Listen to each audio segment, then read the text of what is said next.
Bienvenidos al curso de Electricidad Básica. En esta primera lección, exploraremos el fascinante mundo de la electricidad. La electricidad es una forma de energía causada por la existencia de cargas eléctricas, ya sean positivas o negativas.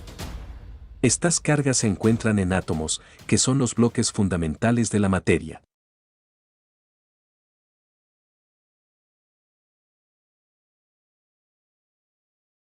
¿Qué es exactamente la electricidad? Este es un conocimiento bastante esencial para la ingeniería, específicamente la eléctrica, por lo que repasaremos las partes básicas de lo que necesitas saber. Así que comencemos por lo más básico y, para eso, debemos echar un vistazo al átomo. Todo, incluyéndote a ti, está hecho de átomos. Todos los materiales que utilizamos están hechos de átomos. Los materiales son simplemente diferentes porque la construcción de sus átomos es ligeramente diferente. Los átomos están formados por tres partículas, dos de las cuales se encuentran dentro del núcleo y la tercera partícula se encuentra fuera de este. En el centro del átomo, tenemos el núcleo. Dentro del núcleo, tenemos los neutrones, que no tienen carga, y también tenemos los protones, que están cargados positivamente. Los neutrones y los protones son mucho más pesados que los electrones, por lo que estos permanecerán dentro del núcleo. Alrededor del núcleo hay diferentes capas de conchas orbitales. Son como trayectorias de vuelo para los electrones. Los electrones fluyen a lo largo de estas rutas de vuelo como un satélite orbita nuestra planta, excepto que los electrones viajan casi a la velocidad de la luz. Los electrones están cargados negativamente y son atraídos por la carga positiva de los protones. Los electrones orbitan alrededor del núcleo en estas capas orbitales y hay un número determinado de cuántos electrones puede haber en una capa orbital. El número de protones, neutrones y electrones que tiene un átomo nos dice de qué material es. Los átomos se aferran a sus electrones con mucha fuerza,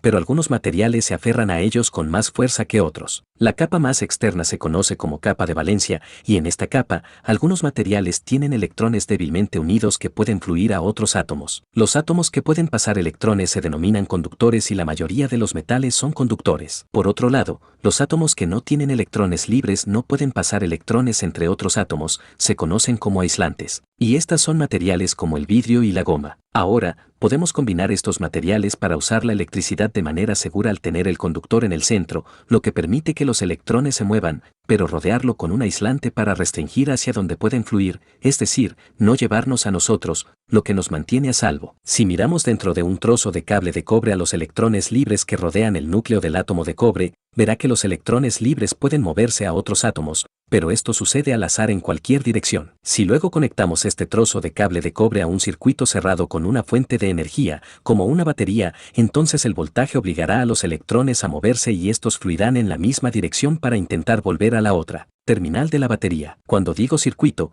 esto solo significa la raíz por la que los electrones podrían fluir entre los dos terminales, el positivo y el negativo, de una fuente de energía. Entonces podemos agregar cosas en su camino, como bombillas, y esto significa que los electrones tendrán que pasar por este para llegar al otro terminal. Y entonces podemos usar esto para crear cosas como la luz. El circuito puede estar abierto o cerrado. En un circuito cerrado, eso significa que los electrones pueden fluir. Y en un circuito abierto, esto significa que los electrones no pueden fluir. El voltaje es una fuerza de empuje de electrones dentro de un circuito. Es como la presión en una tubería de agua. Cuanta más presión tenga, más agua podrá fluir. Cuanto más voltaje tenga, más electrones pueden fluir. Pero, ¿qué significa un voltio? Bueno, un voltio es un joule sobre un coulomb de carga positiva. Un joule es una medida de energía o trabajo y un coulomb es igual al grupo de electrones que fluyen. Sin embargo, veremos que es un coulomb en solo un segundo. Entonces, una batería de 9 voltios puede proporcionar 9 joules de energía en forma de trabajo o calor por grupo de electrones que fluyen de un lado de la batería al otro. En este caso, la corriente de electrones fluye desde un lado de la batería a través de la bombilla LED, que produce luz, y luego los electrones fluyen hacia el otro lado de la batería. Por lo tanto, 9 joules de luz y calor son producidos por la bombilla. La corriente es el flujo de electrones. Hola amigos, ¿qué tal? Bienvenidos a otro vídeo más de Ingenieros en Serie. Hoy toca hablar de la intensidad de corriente eléctrica, comúnmente denominada corriente eléctrica. Es decir, en este vídeo vamos a definir a la corriente eléctrica. Vamos a explicar la verdadera o la correcta definición de la corriente eléctrica. Por lo general, en muchos textos y muchos estudiantes y profesionales tienen el concepto de que la corriente eléctrica es el flujo de electrones a través de un circuito eléctrico, ¿no? O a través de un alambre conductor, por así decirlo. Entonces, vamos a analizar la definición de la corriente eléctrica para evitar muchos errores conceptuales que se tienen acerca de la corriente eléctrica y de los circuitos eléctricos. Para empezar, se define, digamos, la intensidad de corriente eléctrica o corriente eléctrica como la razón de cambio de la carga eléctrica respecto del tiempo. Esa es la intensidad de corriente eléctrica, la razón de cambio de la carga eléctrica respecto al tiempo. Eso quiere decir que existen variaciones de cargas eléctricas respecto al tiempo. Entonces, algo debe existir en los circuitos eléctricos, en los alambres conductores, que hacen que la carga tenga que moverse respecto al tiempo. Por ejemplo, aquí tenemos a nuestros amigos los electrones de carga eléctrica negativa. Entonces, se puede decir que la corriente eléctrica es el flujo o movimiento de estos electrones. Entonces, ¿pero por qué se mueven los electrones? ¿Qué es lo que causa el movimiento de los electrones? Pues lo que ocasiona el movimiento de los electrones es el campo eléctrico, ¿de acuerdo? El campo eléctrico, así es, campo eléctrico. ¿Y por qué? Ahora lo voy a explicar.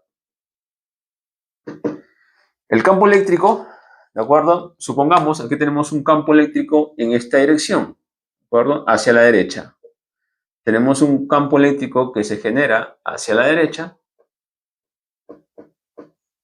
Este campo eléctrico, de naturaleza electrostática, obviamente, produce u origina una fuerza eléctrica en todas las cargas eléctricas, en todas las partículas. Si supongamos que tuviéramos una carga positiva, en una carga positiva, la fuerza eléctrica va en dirección del campo, ¿de acuerdo? La fuerza eléctrica sería hacia la derecha. Si tenemos que un campo eléctrico es un vector, se dirige hacia la derecha, ¿de acuerdo? Quiere decir que cuando una carga es positiva, la fuerza eléctrica tiene el mismo sentido del campo. Pero en cambio, cuando se trata de un electrón que tiene carga eléctrica negativa, eso quiere decir que la fuerza eléctrica va en dirección contraria, ¿de acuerdo? Va en dirección contraria del campo eléctrico. Entonces, si uno recuerda un poco la segunda ley de Newton, ¿sí? Esta fuerza eléctrica vendría a ser aproximadamente una fuerza resultante. Fuerza resultante es igual a masa por la aceleración. Es decir, que esta fuerza resultante de naturaleza eléctrica es la responsable de mover a los electrones dentro de un cable conductor de un circuito eléctrico. Entonces, ¿cuál es la naturaleza de un circuito eléctrico? ¿Cómo funciona un circuito eléctrico? De la siguiente manera. Aquí tenemos un circuito en corriente continua y un circuito eléctrico en corriente alterna. Aquí tenemos corriente continua y aquí tenemos corriente alterna. Bien, entonces, supongamos que cerramos el interruptor, ¿de acuerdo? Una vez cerrado el interruptor, lo que se establece de manera casi instantánea no es la corriente eléctrica, ¿no? Lo que se establece de manera casi instantánea es el campo eléctrico, ¿de acuerdo? El campo eléctrico se establece de manera casi instantánea.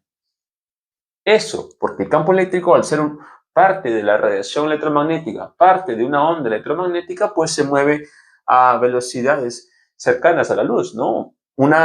Digo cercanas porque estamos hablando de un conductor material, pero la onda electromagnética, una radiación electromagnética en el vacío se mueve a la velocidad de la luz, ¿de acuerdo? Entonces, aquí es distinto porque es un medio material, pero lo que se establece es el campo eléctrico de manera casi instantánea, no la corriente eléctrica, ¿no? Entonces, se cierra el interruptor, paso número 1. Cerramos el interruptor. Número 2, se establece de manera casi instantánea el campo eléctrico y ese campo eléctrico ejerce la fuerza eléctrica, ¿no? En dirección contraria, ¿de acuerdo? Si el campo eléctrico va hacia abajo, los electrones se mueven en este caso hacia arriba. Aquí tenemos la fuerza eléctrica que actúa sobre los electrones. Entonces, es esa fuerza eléctrica que produce el movimiento de electrones. Es decir, que hay una diferencial de carga en ciertos, ¿no? Digamos, aquí tenemos un volumen, ¿no? Entonces, esta diferencial de carga, ¿no?, en determinado volumen, ¿de acuerdo?, respecto al tiempo, esa razón de cambio es la intensidad de corriente eléctrica, ¿sí? Entonces, ahora vamos a analizar cómo es que fluye la corriente eléctrica. En la materia no solamente hay electrones, tenemos los protones, los núcleos, digamos, la naturaleza del átomo, el núcleo es positivo, es más pesado, tenemos los iones, cationes, aniones y demás, ¿no? Entonces, quiere decir que los electrones van a experimentar fuerzas de repulsión ejercida de otros electrones. Van a experimentar fuerzas de atracción con otros átomos, o sea, con el núcleo de otros átomos. Entonces, quiere decir que el movimiento de electrones no es un movimiento libre, es un movimiento muy con muchas fuerzas que se oponen a que se pueda mover libremente, con muchas obstrucciones en su camino, con muchas, por así decirlo, el movimiento de electrones en los materiales conductores, el movimiento de conducción de electrones, mejor dicho, movimiento de electrones en conductores, conocido como movimiento de conducción, es como tener muchas piedras en el camino. Por esa razón, la velocidad de los electrones en corriente eléctrica continua es muy lenta. Estamos hablando que esa razón de 4 centímetros por hora. Así de lentos son los electrones en corriente continua.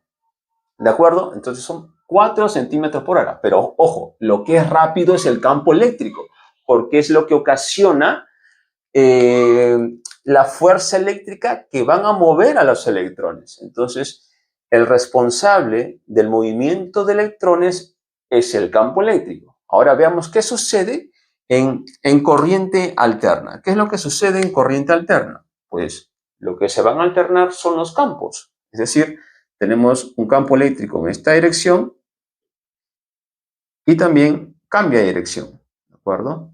O sea, los campos eléctricos cambian de dirección. Quiere decir que la dirección de los campos electromagnéticos cambia, ¿no? Campo eléctrico cambia de dirección y también el campo magnético, ¿no? Campo magnético y campo magnético. Entonces, lo mismo. Entonces, si tenemos un electrón que se ve ejercido por un campo eléctrico alterno, es decir, que varía su dirección según sea la frecuencia de la red, si estamos hablando de una frecuencia de 60 Hz, ¿de acuerdo? Quiere decir que los campos electromagnéticos van a cambiar de dirección según sea la cantidad, según sea esta frecuencia, es decir, el número de oscilaciones por segundo. ¿De acuerdo? Entonces, quiere decir que esta fuerza eléctrica va a cambiar según sea la frecuencia de la red. O sea, va a oscilar los electrones, digamos 60 oscilaciones por segundo. 60 veces el cambio de fuerza por segundo, ¿no? Entonces, quiere decir que en corriente alterna los electrones solamente vibran, ¿de acuerdo? Pero hay corriente eléctrica. Porque cuando hablamos de corriente eléctrica no significa que los electrones tengan que moverse en largas distancias, no. Aquí tienes la definición. Corriente eléctrica significa diferencial de carga respecto al tiempo. Nada más. Es decir, diferencial de carga puede ser distancias interatómicas. Si tú tienes acá un átomo, núcleo positivo, ¿de acuerdo? Núcleo positivo, y aquí tenemos a los electrones, ¿de acuerdo? Un electrón puede moverse de aquí hacia acá, ¿no? Distancias interatómicas. Estamos hablando de radios del orden de los Armstrong, 10 a la menos 10 metros, ¿de acuerdo? Ese es el orden de los Armstrong, 10 a la menos 10 metros. Entonces, es suficiente para que exista una intensidad de corriente eléctrica, la definición, ¿de acuerdo? En ningún momento, en ningún libro serio de electromagnetismo o de circuitos eléctricos implica que los electrones tengan que recorrer grandes distancias para que se forme una corriente eléctrica. Mejor dicho, los electrones o las cargas eléctricas no necesitan recorrer grandes distancias para para generar corrientes eléctricas. Basta diferenciales de longitud. Estamos hablando, puede ser distancias interatómicas. ¿De acuerdo? Entonces, lo fundamental, ¿Qué es entonces la corriente eléctrica? La intensidad de corriente eléctrica es la variación de la carga respecto al tiempo. La razón de cambio del valor de la carga en un determinado volumen con respecto al tiempo. Entonces, simplificando, la intensidad, lo que se conoce como una corriente eléctrica, es la razón de cambio de la carga respecto al tiempo en un volumen de conductor. ¿De acuerdo? ¿Sí? Esa es la intensidad de corriente eléctrica. Y tiene su causa con los campos eléctricos, porque son los campos eléctricos que se establecen en los circuitos eléctricos quienes originan la fuerza eléctrica, que al final formarán parte de la fuerza resultante que finalmente podrá mover a los electrones. Entonces, esa es la correcta definición de la intensidad de corriente. Los electrones no necesitan moverse grandes distancias para recién originar corrientes eléctricas. Basta diferenciales de carga o diferenciales de longitud, basta distancias interatómicas de radio del orden de los 10 a la menos 10 metros, ¿no? Mejor dicho, distancias del orden de los Armstrong, es suficiente para que hablemos de corriente eléctrica. Y la teoría electromagnética que demuestra que la velocidad de conducción de los electrones es de 4 centímetros por hora, demuestra también que el movimiento de electrones no puede ser libre ni rápido porque tiene muchas piedras en su camino. Entonces, esa es la correcta definición de la intensidad de corriente eléctrica. Cuando un circuito está cerrado, significa que los electrones pueden fluir, y cuando el circuito está abierto, no fluirán electrones. Podemos medir el flujo de electrones del mismo modo que se puede medir el flujo de agua a través de una tubería. Para medir el flujo de electrones, usamos la unidad de amperio. Un amperio significa un coulomb por segundo y un coulomb es un grupo de electrones. El grupo es increíblemente grande y tiene aproximadamente 6.000 millones, 242 millones, 1.000 millones de electrones, y eso tiene que pasar en un segundo para que sea igual a un amperio. Es por eso que los electrones se agrupan y se denominan simplemente amplificadores, para que sea más fácil para los ingenieros y técnicos. La resistencia es una restricción al flujo de electrones en un circuito. El cable que transporta los electrones naturalmente tendrá cierta resistencia. Cuanto más largo sea el cable, mayor será la resistencia. Cuanto más grueso sea el cable, menor será la resistencia. La resistencia al flujo de electrones es diferente para cada material, y la temperatura del material también puede cambiar la resistencia al flujo de electrones. Los circuitos eléctricos utilizan componentes especialmente diseñados conocidos como resistencias para restringir deliberadamente el flujo de electrones. Esto es para proteger otros componentes de demasiados electrones que fluyen a través de él, o también se puede usar para crear luz y calor,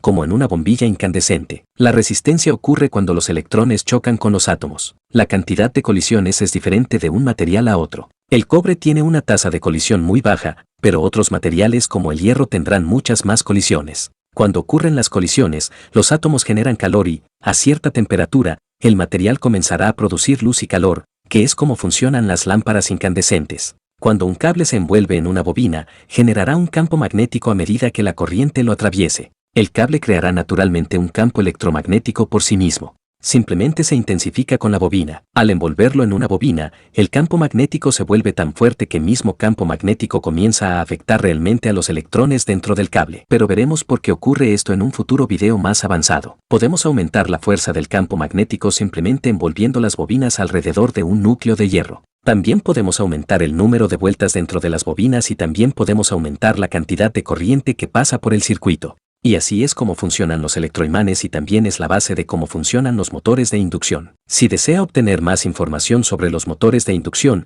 ya lo hemos cubierto en otro video. Solo vea el enlace en la pantalla ahora. Y cuando un campo magnético pasa a través de la bobina de alambre, inducirá un voltaje en ese alambre causado por una fuerza electromotriz inducida que empuja a los electrones en una determinada dirección. Si el cable está conectado en un circuito, entonces esta fuerza electromotriz hará que fluya una corriente. Esta es la base de cómo funcionan los generadores de AC y la electricidad en los enchufes de pared dentro de su hogar se produce de una manera muy similar. El transformador.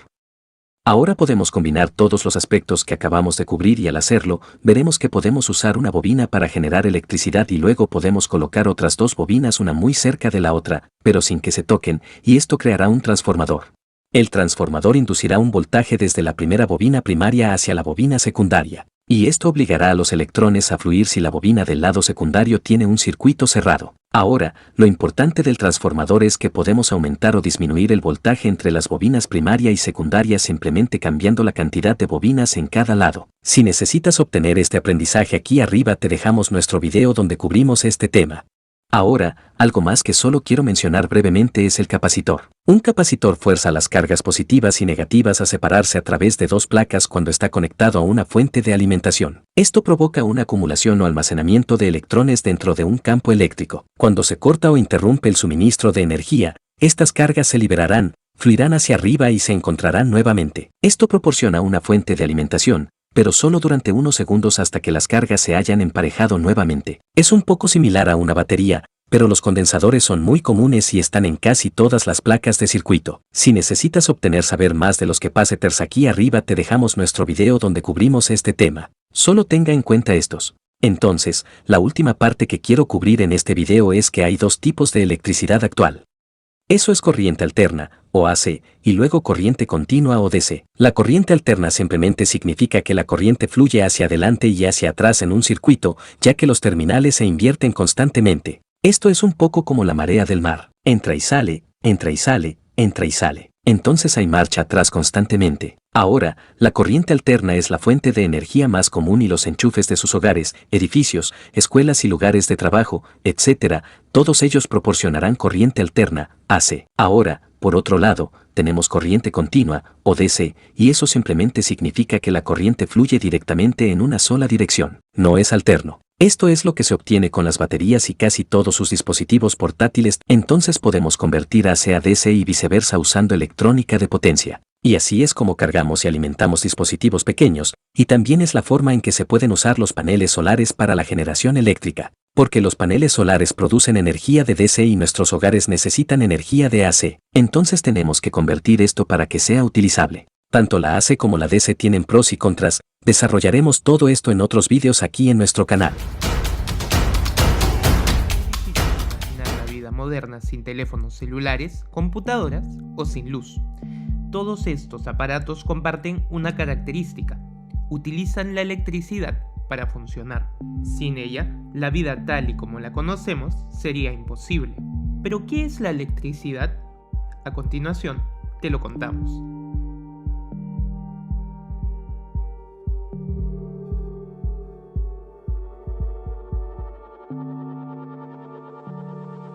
Estamos tan acostumbrados a tener electricidad que no nos ponemos a pensar sobre lo extraño de esta energía. En los siglos XVIII y XIX, cuando se empezó a experimentar con ella, las personas la veían como una fuerza misteriosa o incluso mágica, pues en esa época la gente usaba solo velas para iluminar sus viviendas y fuego para calentarse o cocinar. Sin embargo, si bien para nosotros la electricidad es algo de todos los días, pocos sabemos qué es exactamente, y peor aún, desconocemos qué significan palabras como voltios, amperios y watts. ¿Qué es entonces la electricidad y qué significan estas palabras? Definamos, primero, la electricidad. La electricidad o corriente eléctrica es uno de los dos aspectos asociados a una de las 4 fuerzas fundamentales del universo, la fuerza electromagnética. Esta fuerza es responsable de prácticamente todas las interacciones entre átomos y partículas que experimentamos en la vida cotidiana.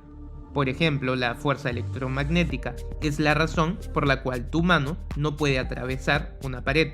También es responsable de los rayos de las tormentas eléctricas.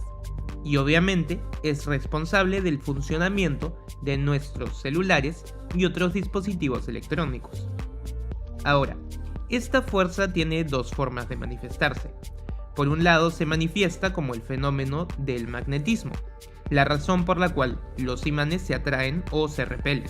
Asimismo, el magnetismo es también responsable de que los objetos sólidos como nuestras manos y las paredes no puedan atravesarse mutuamente. Así como los polos similares de los imanes se repelen, los átomos de nuestras manos repelen a los átomos de la pared y por ello no podemos atravesarla. A menos claro que seas un fantasma o algo por el estilo. Por otro lado, la fuerza electromagnética se manifiesta también como electricidad. La corriente eléctrica es cualquier movimiento de partículas con carga eléctrica. ¿Pero qué significa esto? Veamos. Los átomos están compuestos por distintas partículas. En su núcleo hay protones y neutrones. Los protones tienen una carga eléctrica positiva. Alrededor de este núcleo orbitan los electrones, partículas con una carga negativa. Usualmente un átomo tiene la misma cantidad de protones y electrones, produciendo que el átomo tenga una carga eléctrica de 0. Sin embargo, cuando hay un desbalance entre protones y electrones, el átomo adquiere una carga. A este tipo de átomos se les denomina iones. Así, la corriente eléctrica puede darse por el movimiento de electrones, protones o iones. Ahora, la corriente que llega a nuestras casas y a nuestros dispositivos ocurre a partir del movimiento de electrones, por lo que nos centraremos en estos. Una buena analogía para imaginar la corriente eléctrica es la del agua en movimiento. Cabe resaltar que en realidad la electricidad es un fenómeno muy distinto y complejo que el del agua. Sin embargo, para una primera aproximación a este fenómeno es una buena analogía. De hecho, es tan buena que tiene un nombre: la analogía eléctrico-hidráulica. Pensemos por un momento en un río. Un río es un cuerpo de agua en movimiento que va usualmente desde las montañas hacia el mar por un cauce. Dependiendo del río, este puede tener más o menos agua. A esta propiedad la llamamos caudal. El caudal es la cantidad de agua que pasa por un punto del cauce en un momento determinado de tiempo. De forma similar, la corriente eléctrica es un flujo de electrones que se mueven no por un cauce, sino por un medio, como un cable. Ahora, así como podemos medir el caudal de un río, también podemos medir la cantidad de electrones que pasan por un punto del cable. Para esto usamos los amperios. Un amperio equivale al paso de este número enorme de electrones en un punto del cable en un segundo. Así podemos entender a los amperios como la unidad que mide la cantidad de electrones que pasan por un punto, algo similar al caudal de un río. Ahora, si bien la analogía del río es bastante útil, la electricidad tiene ciertas particularidades que la hacen diferente. Por ejemplo, mientras que los ríos siempre van en una sola dirección, hacia el océano, la corriente eléctrica no siempre tiene una misma dirección.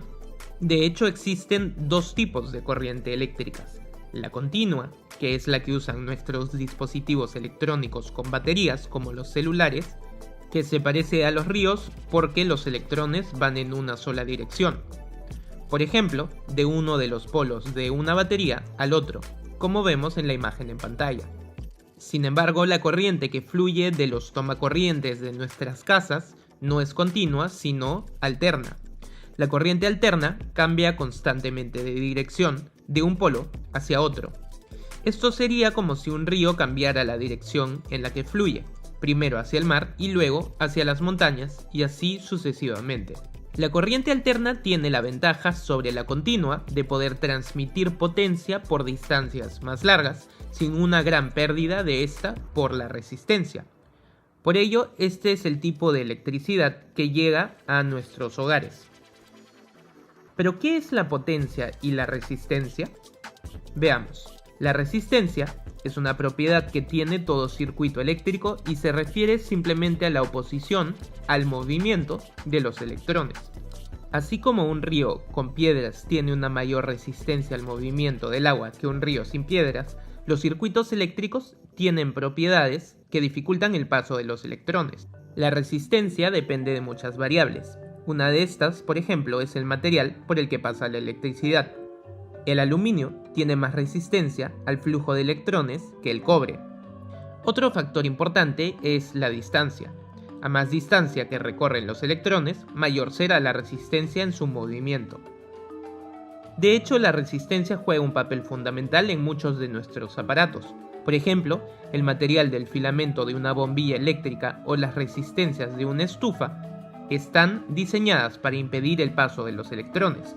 Cuando los electrones tratan de fluir por estos materiales, colisionan con otras partículas, así como el agua de un río puede chocar contra las piedras de su cauce. Cuando esto sucede, los materiales se calientan y producen luz y calor.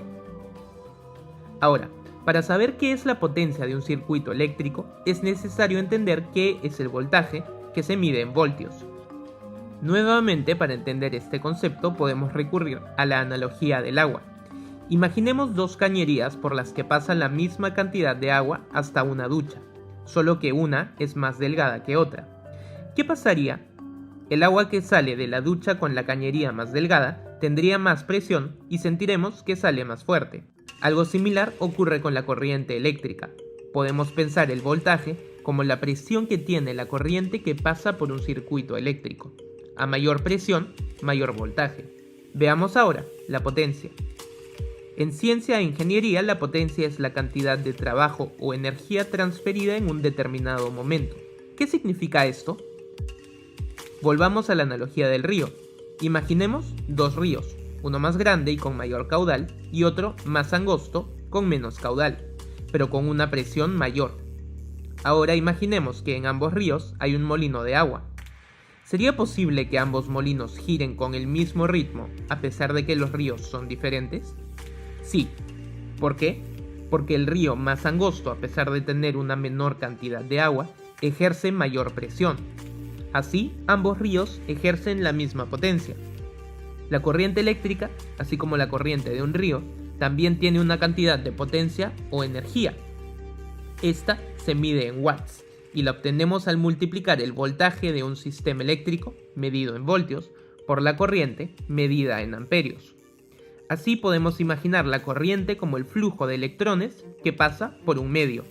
Si bien este flujo puede tener propiedades que pueden sonar extrañas, como su voltaje o potencia, en realidad son propiedades que pueden ser entendidas análogamente a las que puede tener un flujo de agua. La corriente eléctrica, no obstante, es algo bastante distinto a una corriente de agua y está íntimamente relacionada con el magnetismo.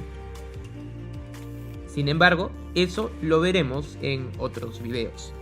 Si te gustó este video, no te olvides de suscribirte a nuestro canal de YouTube y ayúdanos compartiendo nuestro contenido.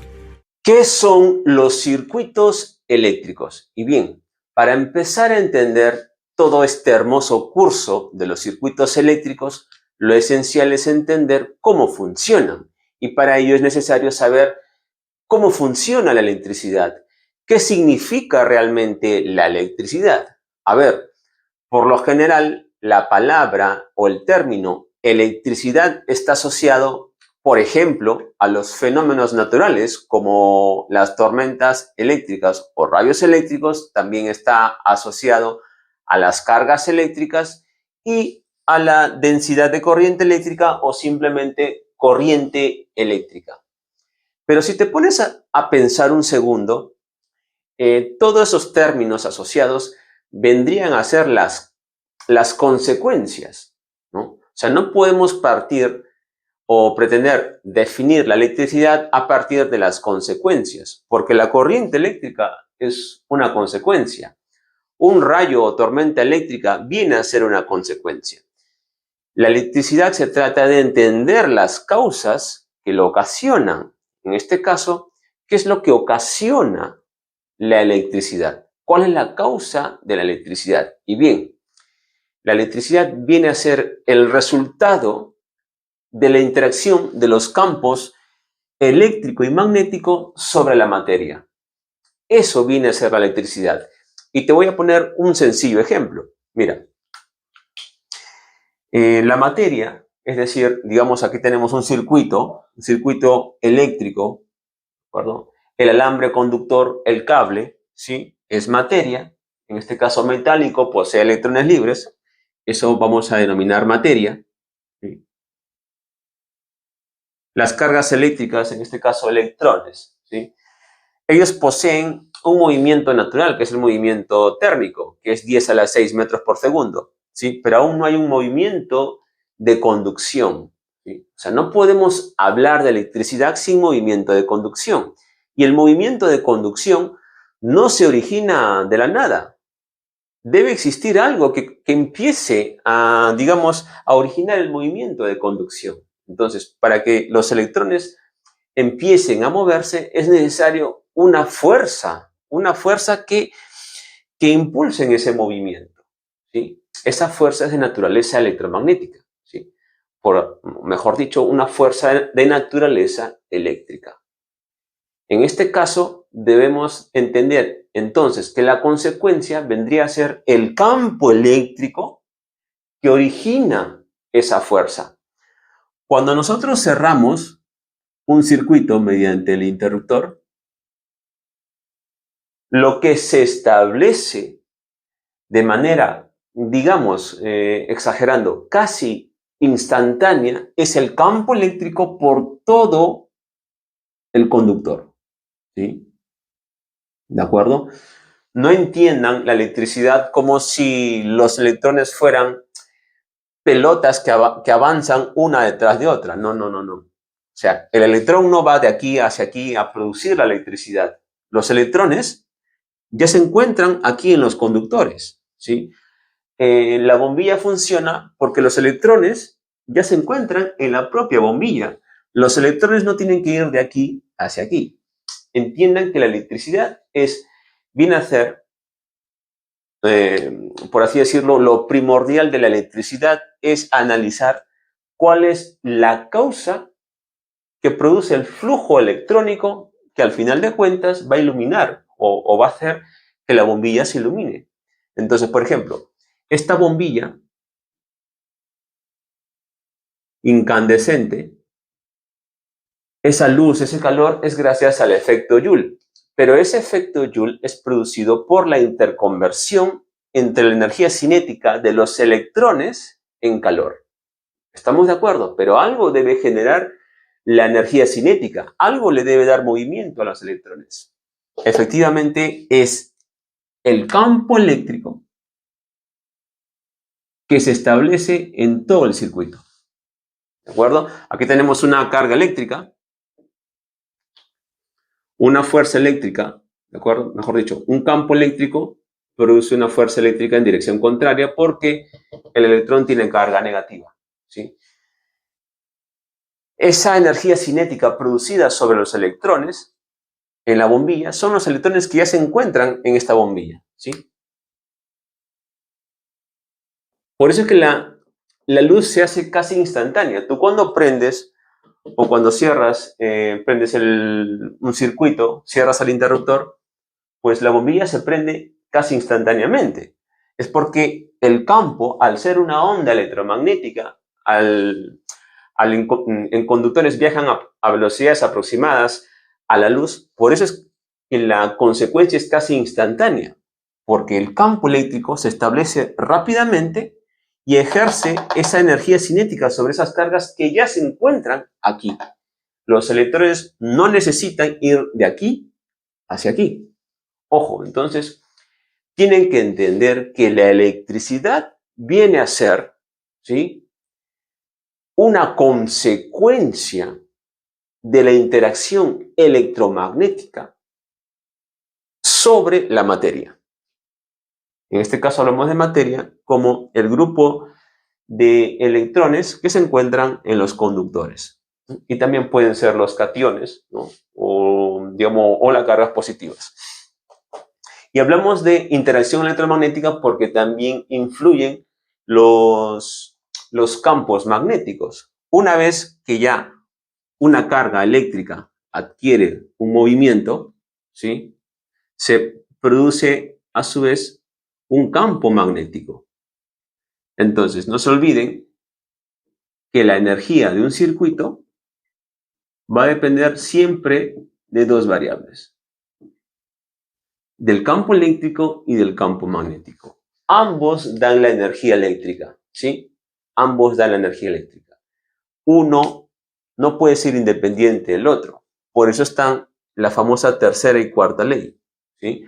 Una variación de un campo magnético me genera un campo eléctrico, ¿sí? Y una variación de un campo eléctrico respecto al tiempo me genera un campo magnético. Y esa es la clave para entender lo que es la corriente alterna. Si tuviéramos una fuente en corriente directa, pues el campo eléctrico y el campo magnético no cambiarían de dirección, es decir, no tendríamos unos campos electromagnéticos variables. Pero si utilizáramos una fuente de corriente alterna, ahí sí, ¿no? Tanto en este caso tanto el campo eléctrico como el campo magnético van a variar respecto al tiempo de dirección. No se olviden que la corriente alterna sería así, ¿no? Esta dirección y cambiaría de dirección. Y la frecuencia es según sea la frecuencia de la red, ¿no? Que por lo general viene a ser de 60 Hz o 50 Hz según el lugar donde te ubiques. Pero eso es secundario. Lo que quiero que entiendan es que antes de resolver 1000 problemas de circuitos, ¿sí?, que al final de cuentas solamente esas fórmulas y prácticas, entiendan qué significa la electricidad, cómo funciona. En este caso, la electricidad viene a ser la interacción electromagnética sobre la materia. ¿Sí? En corriente directa, campo eléctrico y campo magnético están en una misma dirección. No te olvides que gracias a la fuerza eléctrica se mueven los electrones. Y una vez que hay un movimiento de conducción electrónico, ¿sí?, las cargas eléctricas en movimiento originan un campo magnético. Y campo eléctrico y campo magnético me dan la energía eléctrica. En el caso de corriente alterna, pues estos campos se van a alternar, van a cambiar de dirección y por ende se va a producir también una densidad de corriente eléctrica, ¿no? Esta es la famosa cuarta ley de Maxwell y Heaviside. Entonces, ¿qué nos dice? La variación del campo eléctrico respecto al tiempo producirá un campo magnético, ¿sí? Porque obviamente en corriente alterna lo que hacemos es variar también un campo eléctrico. Producirá un campo magnético, ¿de acuerdo? Y me genera una densidad de corriente eléctrica. Pero en alterna también vamos a variar el campo magnético. Y la variación del campo magnético respecto al tiempo también me genera un campo eléctrico. Es decir, que en corriente alterna, la variación de ambos campos me producen a su vez los mismos campos. Y como consecuencia la densidad de corriente eléctrica. Las leyes lo dicen perfectamente. La corriente eléctrica es una consecuencia. Pero la electricidad no sería posible sin la interacción electromagnética sobre los electrones o la materia de la cual están conformados los circuitos eléctricos. Hola a todos. Nuevamente les habla el ingeniero Roberts y en este video veremos la diferencia entre los cables de fase, neutro y tierra, así también como la función de cada uno con algunos ejemplos prácticos. Este video es para hogares en México o Norteamérica. Si se encuentra fuera de uno de estos países, aún puedes seguir viendo este video, pero debes tomar en cuenta los sistemas de normas o reglamentos que rigen tu país o ciudad. Recuerde, la electricidad es peligrosa y puede ser fatal. Debe estar calificado y ser competente para realizar cualquier trabajo eléctrico. Antes de entrar en este video, hay 3 cosas que necesito que recuerdes. Número 1. La electricidad solo fluirá en un circuito completo. Si entra en contacto con un conductor eléctrico, su cuerpo podría completar el circuito. El número 2 es que la electricidad siempre intenta regresar a su fuente. El número 3. La electricidad tomará todos los caminos disponibles para completar un circuito, pero tomará preferencia a un camino con menos resistencia y, por lo tanto, fluirá más corriente en ese camino. Por tal razón, veremos los cables de fase, neutros y de tierra para un circuito eléctrico residencial típico de México o Norteamérica. Primero observaremos un circuito muy simple para entender cómo funciona y luego aplicaremos este conocimiento a una instalación residencial compleja. Cuando miramos un circuito eléctrico simple con solo una batería y una lámpara, sabemos que para encender la lámpara necesitamos conectar ambos extremos de los cables a los terminales de la batería. Una vez que conectamos estos cables, el circuito ahora está completo y los electrones pueden fluir desde el negativo a través de la lámpara y luego de regreso al terminal positivo. Entonces, para que el circuito esté completo, necesitamos un cable para transportar los electrones desde la fuente de alimentación hasta una bombilla. Este cable es nuestro cable de fase. Luego necesitamos conectar otro cable de la lámpara y volvemos a la batería para que los electrones regresen a su fuente de alimentación original. Este cable es nuestro cable neutro. El cable de fase transporta la electricidad de la fuente de alimentación y luego la llevará a la carga. El cable neutro lleva la electricidad usada de regreso a la fuente de alimentación. Si observamos un sistema eléctrico residencial en México o Norteamérica, encontraremos 2 cables de fases, un cable neutro y algunos cables de tierra. Si desea ver en detalle cómo funciona todo esto, consulte nuestro video donde abarcamos estos temas. El enlace te lo dejamos disponible aquí arriba. Ahora, imagine por un segundo que el sistema eléctrico de la casa está conectado a una batería y solo tenemos un cable vivo y un cable neutro. Y como vimos con el circuito simple, para que la luz se encienda, necesitamos un cable de fase para el suministro de corriente a la carga y el cable neutro para devolver la corriente a la fuente. Por tal razón, la electricidad fluye a través del conductor, a través de la barra colectora, el disyuntor y hacia la luz. Luego viaja de regreso a través del neutro y hacia su fuente eléctrica. Ahora, por supuesto, las casas no están conectadas a una batería, están conectadas a transformadores. Entonces vamos a reemplazar la batería con un transformador y ahora tenemos un circuito completo. La electricidad en este circuito es AC, corriente alterna, que es diferente de la DC, corriente continua, que vimos con la batería. Con DC, los electrones fluyen directamente de A hacia B en una sola dirección, al igual que el flujo de agua por un río, pero en nuestros hogares tenemos AC, corriente alterna, lo que significa que los electrones alternan su dirección hacia adelante y atrás de manera muy similar a la marea del mar. Ahora, por ejemplo, en México, tienen un suministro de fase dividida para la mayoría de las propiedades residenciales. Entonces tenemos los dos cables de fases y un cable neutro. Simplemente tenemos dos bobinas de 120 voltios que están conectadas juntas en el transformador. Luego, el neutro se conecta al centro entre las dos bobinas. Cuando conectamos nuestro multímetro entre una fase y el neutro, obtendremos una lectura aproximadamente de 120 voltios. Eso es porque solo estamos usando la mitad de la bobina en el transformador. Pero luego, cuando nos conectamos entre las dos fases, obtenemos 240 voltios porque estamos usando la longitud total de la bobina del transformador. Si tenemos una carga en solo la mitad de la bobina y la carga es, por citar un ejemplo, de 20 amperios, entonces el cable de fase llevará 20 amperios a la carga y el cable neutro llevará 20 amperios de regreso a la fuente. Puede medir la corriente en un cable con una pinza amperimétrica. Si no sabe qué es la corriente o los amperios, consulte nuestro video sobre la corriente eléctrica, dejamos el enlace aquí arriba y en la descripción de este video. Ahora, si tenemos otra carga en nuestra otra mitad de la bobina y la carga es de un valor diferente, digamos, por ejemplo, solo 15 amperios, entonces el neutro solo llevará la diferencia entre estos dos valores al transformador o de regreso a la fuente eléctrica. En este caso, un lado tenemos 20 amperios y el otro lado tenemos 15 amperios, por lo que la diferencia entre estos es de 5 amperios. Entonces el neutro llevará 5 amperios.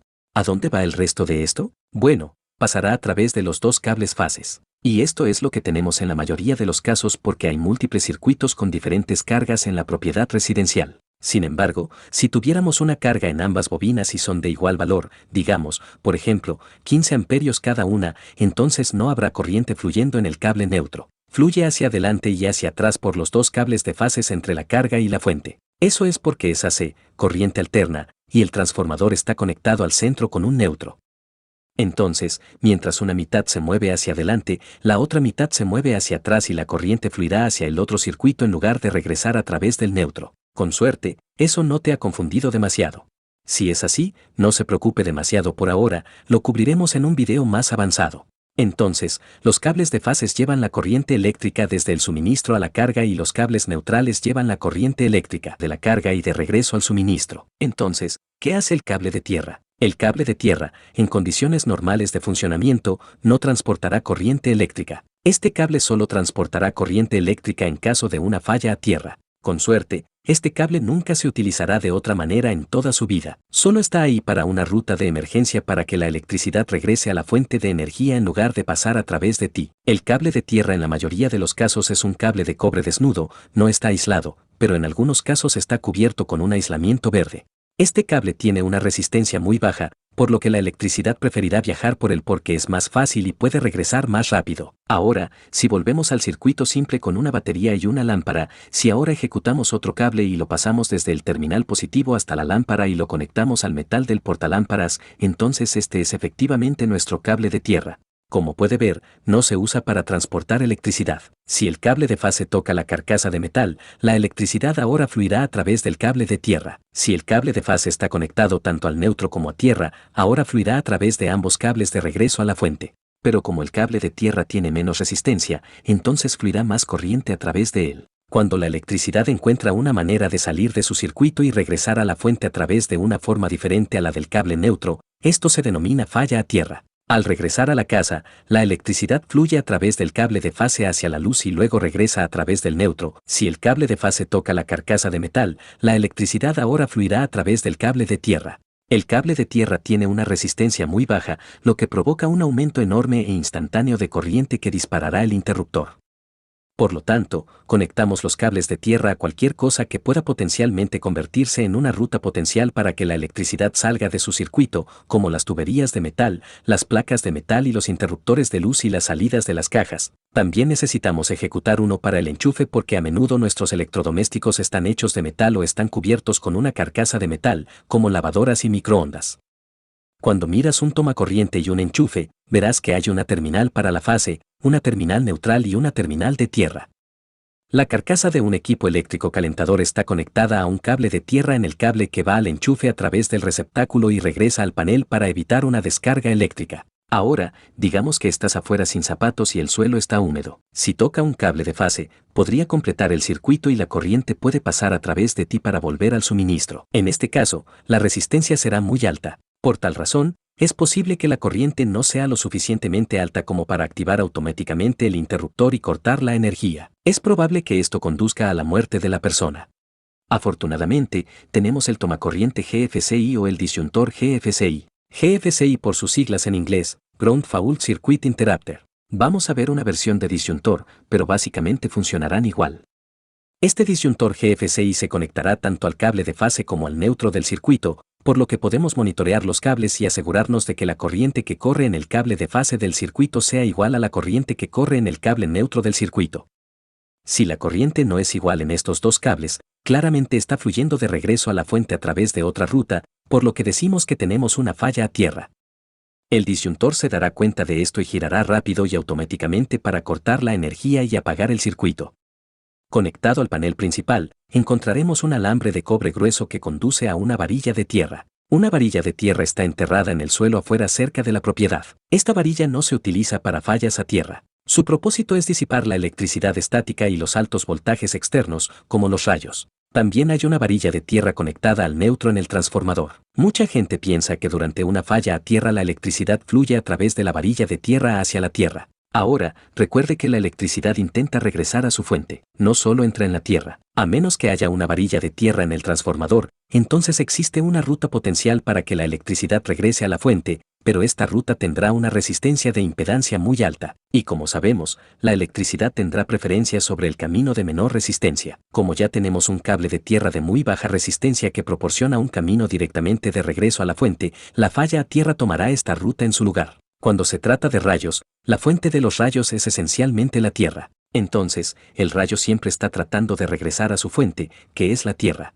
Si un rayo golpea los cables de servicios públicos, fluirá a lo largo de los cables para llegar a las varillas de tierra del transformador y también a su panel principal. Hará esto para intentar regresar a la tierra. Si no fuera por esto, volará todos nuestros circuitos y luego provocará incendios en las casas. Ahora, si el cable de fase entró en contacto directo con la varilla de tierra, entonces la electricidad fluirá a través del suelo, de regreso al transformador, pero la resistencia es muy alta, por lo que la corriente será baja. Esto significa que el disyuntor probablemente no detectará la falla y este no se activará automáticamente para cortar la energía. Bien chicos, eso es todo por este video. Pero para continuar con tu aprendizaje, haz clic en uno de los vídeos en la pantalla ahora. Nos vemos allá para tu próxima lección. No olvides seguirnos en todas nuestras redes sociales en Facebook, Instagram y YouTube. Que la suerte y la inteligencia de Tesla los acompañe.